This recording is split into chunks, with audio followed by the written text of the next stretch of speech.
अस्सलामुअलैकुम दोस्तों और साथियों, उम्मीद है आप लोग खैरियत से होंगे। आज की इस वीडियो में मैं बुनियादी तौर पे तो आपको बताऊंगा कि जो लोग मर्दाना कमज़ोरी का शिकार होते हैं तो उनको कौन से टेस्ट करवाने चाहिए और कौन सी उनकी एक्सरसाइजेज़ होती हैं।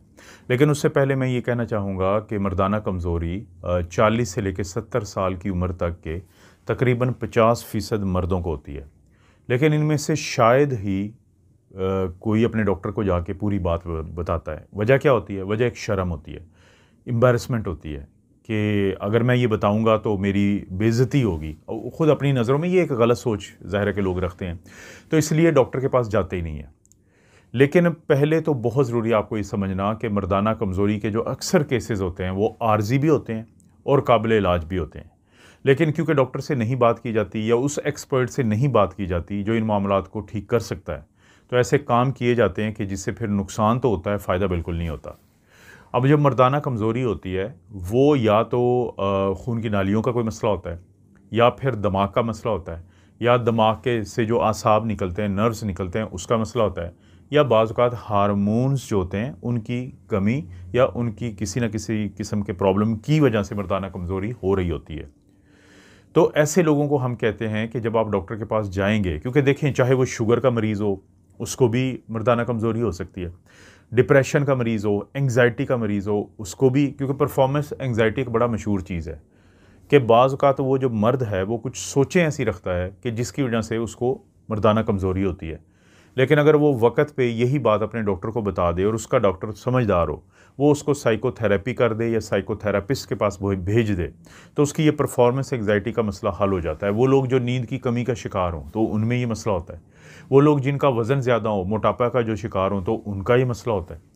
तो बहुत सारे वो चीज़ें होती हैं कि जिनको ठीक करके आप इस तरह का जो मसला है उसको ठीक कर सकते हैं। अब जब आप डॉक्टर के पास जाएंगे तो डॉक्टर पहले तो आपकी हिस्ट्री लेते हैं। किस तरीके से, यानी वो तशख़ीस करते हैं कि पहले आपसे मालूमात लेते हैं, और मालूमात के सिलसिले में हम मरीज़ों को सिर्फ़ एक बात समझाते हैं कि आपने पूरी बात बतानी है अपने डॉक्टर को। वो बात भी बतानी है जो आपको लगता है कि आप अगर अपने डॉक्टर से छुपा लेते हैं तो शायद आपकी बेइज्जती नहीं आपको महसूस होगी। क्योंकि देखें पाकिस्तान के माशरे में ख़ास तौर पे, और हो सकता है इंडिया के माशरे में भी, एक जो चीज़ दिमाग में बैठ गई है ना लोगों के, वो ये बैठ गई है कि आपको इसलिए मर्दाना कमज़ोरी है कि बचपन की गलत कारियाँ। ये एक ऐसी चीज़ है जो हम लोगों को अक्सर समझाते हैं कि आप मत सोचें ये कि ये इस वजह से है, क्योंकि हो सकता है कि मर्दाना कमज़ोरी की वजह कोई ऐसी चीज़ हो जो बिल्कुल ठीक होती है और उसका कोई ताल्लुक ही नहीं होता बचपन से। तो एक तो वो आपसे मुकम्मल हिस्ट्री लेते हैं, फिर उसके बाद आपका वो मुआयना करते हैं, क्योंकि बाज़ औक़ात आपके स्ट्रक्चर में कोई ऐसा प्रॉब्लम होता है कि जिसकी वजह से ये मर्दाना कमज़ोरी आपको हो रही होती है। उसके बाद वो आपके कुछ मखसूस किस्म के टेस्ट करवाते हैं जिनका मैंने ज़िक्र किया था कि मैं आपको बता देता हूँ, और बाद में थोड़ा सा ज़िक्र भी कर दूँगा कि क्यों करवाते हैं। वो टेस्ट जो करवाए जाते हैं उसमें जैसे एक खून का बुनियादी टेस्ट होता है जिसको हम CBC या कंप्लीट ब्लड काउंट कहते हैं, क्योंकि बाज़ औक़ात अगर अनीमिया के मरीज़ हैं और उनमें अनीमिया या खून की कमी की वजह से ऑक्सीजन का मुहैया होना जो है मुख्तलिफ़ जगहों पे, या खून का बहाव कम होना, वो उसका ताल्लुक हो सकता है। लिपिड प्रोफाइल एक चीज़ होती है, और ये भी ज़हन में रखें कि CBC के अंदर बाज़ औक़ात अगर कोई बहुत ज़्यादा सेल्स हों तो वो भी खून की उन नालियों को जो खून लेके जाती है मखसूस औज़ा की तरफ, तो खून के बहाव में रुकावट डाल सकती हैं। तो इसके बाद जो लिपिड प्रोफाइल बहुत मशहूर टेस्ट है खून की नालियों में उन लोगों का कि जिनका कोलेस्ट्रॉल बड़ा हुआ होता है, जिनकी चिकनाई उनके जिस्म में खून की नालियों में भी ज़्यादा होती है, तो खून की नालियों में रुकावट हो सकती है इस वजह से, तो लिपिड प्रोफाइल करवाया जाता है। इसी तरह से लिवर फंक्शन टेस्ट और किडनी फंक्शन टेस्ट करवाए जाते हैं। बहुत सारे वो लोग जिनको जिगर का या गुर्दे का कोई पुराना प्रॉब्लम हो, तो उनको भी मर्दाना कमज़ोरी वक्ती तौर पे होता है, लेकिन जब इन मसलों को ठीक कर दिया जाता है तो इससे उनको इस चीज़ से निजात मिल जाती है। उसके बाद थायराइड का टेस्ट होता है। आपको पता है यहाँ पे एक गदूद होता है जिसको हम थायराइड कहते हैं।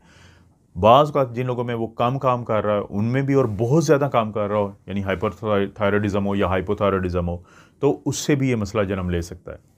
इसी तरह से फिर हम टेस्टोस्टेरोन एक मर्दाना हार्मोन होता है, क्योंकि ये वो टेस्टोस्टेरोन होता है जो खून के बहाव को बढ़ाता है कि जब ये आपके खून के अंदर नॉर्मल मिकदार में है तो खून की नालियों जो मखसूस औज़ा की तरफ जाती हैं तो ब्लड फ्लो बेहतर रहता है। तो इसकी कमी से भी मर्दाना कमज़ोरी होती है, जो एक करेक्टेबल चीज़ है जिसको ठीक किया जा सकता है। इसके बाद एक टेस्ट होता है यूरिन एनालिसिस। आपने सुना है कि यूरिन का टेस्ट करवाते हैं तो इन्फेक्शंस वगैरह या इस तरह की वजह से भी हो सकता है। पिनाइल डॉपलर अल्ट्रासाउंड, ताकि खून की नालियों को देखा जाए कि वो ठीक है, उनका कोई मसला तो नहीं है, ये करवाया जाता है। इसी तरह से एक टेस्ट होता है जिसको पेनाइल बायोथिजियोमेट्री कहते हैं, ताकि मखसूस औज़ा की जो असाब होती हैं उनका देखा जाए कि वो किस हद तक ठीक काम कर रही हैं।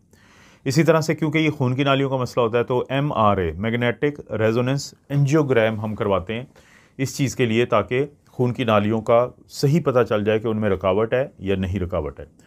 एक दफ़ा ये पता चल जाए तो फिर आपका इलाज किया जाता है। और वो एक्सरसाइजेज़ कौन सी हैं जो आपको कही जाती हैं, क्योंकि यहाँ पे मसला है खून की नालियों का।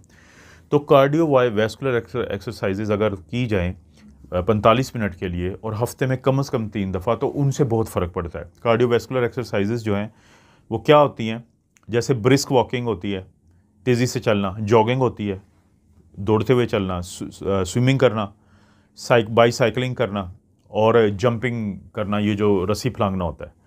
तो अगर ये हफ्ते में 3 दफ़ा कम से कम 45 मिनट के लिए किया जाए तो इससे बहुत ज़्यादा फ़र्क पड़ता है। ये मखसूस किस्म की एक्सरसाइजेज़ खून की नालियों के में खून के बहाव को बेहतर करके तो इस मसले को काफ़ी हद तक बेहतर कर देती हैं। इसी तरह से वो लोग जो सिगरेट पीते हैं उनको स्मोकिंग छोड़नी चाहिए, क्योंकि स्मोकिंग से भी बहुत बड़ा मसला बनता है।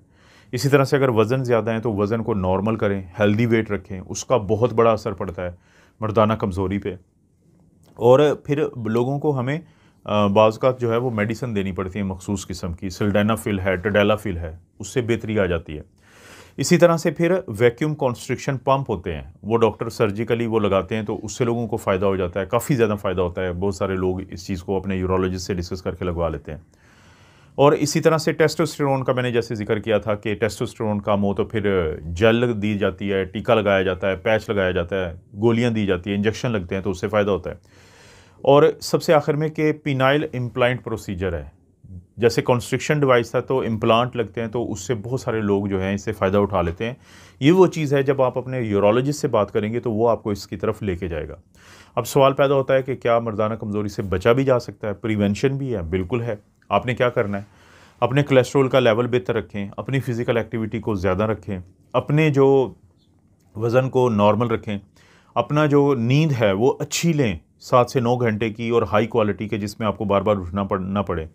फ्रूट और सब्ज़ियाँ ज़्यादा से ज़्यादा खाएं। स्मोकिंग करते हैं तो वो छोड़ दें, और खुदा न खास्ता अल्कोहल के अगर आप आदी हैं तो वो छोड़ दें, क्योंकि ये वो आदतें हैं कि जिसकी वजह से आपकी एक तो जनरल हेल्थ बेहतर रहेगी और खून की नालियाँ पूरे जिस्म में ठीक रहेंगी। और यहाँ पे भी क्योंकि मसल्स होते हैं जिधर खून की नालियाँ जाती हैं, जो आर्टरीज़ हैं खून लेके जाती हैं और वेन वापस लेके आती हैं। जब वो कुछ देर तक वो वेन्स नहीं खुलती हैं तो उससे तो फ़ायदा होता है, लेकिन आर्टरीज़ अगर ना खुलें तो उससे बहाव जो है वो कम हो जाता है। तो ये तरीके हैं इससे मर्दाना कमज़ोरी से बचने के भी।